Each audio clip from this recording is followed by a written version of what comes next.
రాష్ట్రంలోని 16 లోక్సభ నియోజకవర్గాల్లో టీఆర్ఎస్ విజయం ఖాయమైందన్నారు మంత్రి ఆళ్ల ఇంద్రకరణ్ రెడ్డి. తెలంగాణలో జరిగిన అభివృద్ధి మరెక్కడా లేదన్నారు. ఎన్నికల తర్వాత సంక్షేమంపైనే ప్రభుత్వం దృష్టి ఉంటుందని చెప్పారు మంత్రి. కొమరంభీం జిల్లా కాగజ్నగర్లో టీఆర్ఎస్ నేతల సన్మాన కార్యక్రమంలో పాల్గొన్నారాయన. ఎమ్మెల్యే కోనేరు కోనప్ప ఆధ్వర్యంలో జరిగిన ఈ కార్యక్రమంలో పార్టీ నేతలతో పాటు వివిధ కుల సంఘాల నాయకులు మంత్రికి సన్మానం చేశారు.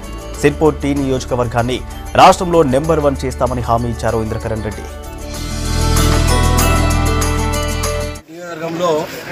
సిర్పూర్ కాగజ్నగర్లో ఆసిఫాబాద్లో కార్యకర్తల సమావేశం ఏర్పాటు చేసుకొని రేపు 14వ తేదీన టీఆర్ఎస్ పార్టీ కార్యనిర్వాహక అధ్యక్షులు గౌరవనీయులు కేటీఆర్ గారు మరి రాబోతున్న సందర్భంగా ఆదిలాబాద్కు ఇక్కడ నుంచి కూడా దాదాపు 2000 మంది ముఖ్య కార్యకర్తలు తరలి రావాలని, ఆ సమావేశంలోకి 20,000 మంది కార్యకర్తలతో ఆదిలాబాద్లో దశ దిశ నిర్ణయం చేయడానికి కేటీఆర్ గారు వస్తున్న సందర్భంగా అందరు కార్యకర్తలు రేపు రాబో పార్లమెంట్ ఎన్నికల్లో భారీ మెజార్టీతో గెలిపించాలని చెప్పి అందరు కూడా కోరడం జరిగింది.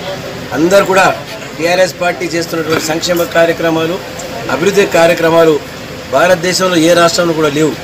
ఇక చెప్పుకోవడానికి కూడా ఎవరికి కూడా ఎక్కడేం లేదు. కాబట్టి అక్కడ బీజేపీకి మెజార్టీ రాదు, కాంగ్రెస్ పార్టీకి మెజార్టీ రాదు. ఇవాళ మనము 16 సీట్లతోని రేపు అక్కడ ఖచ్చితంగా మరి వేరే రాజకీయ పార్టీలతో కలుపుకొని ఒక 100 సీట్ల వరకు మనకు రాబోతున్నాయి.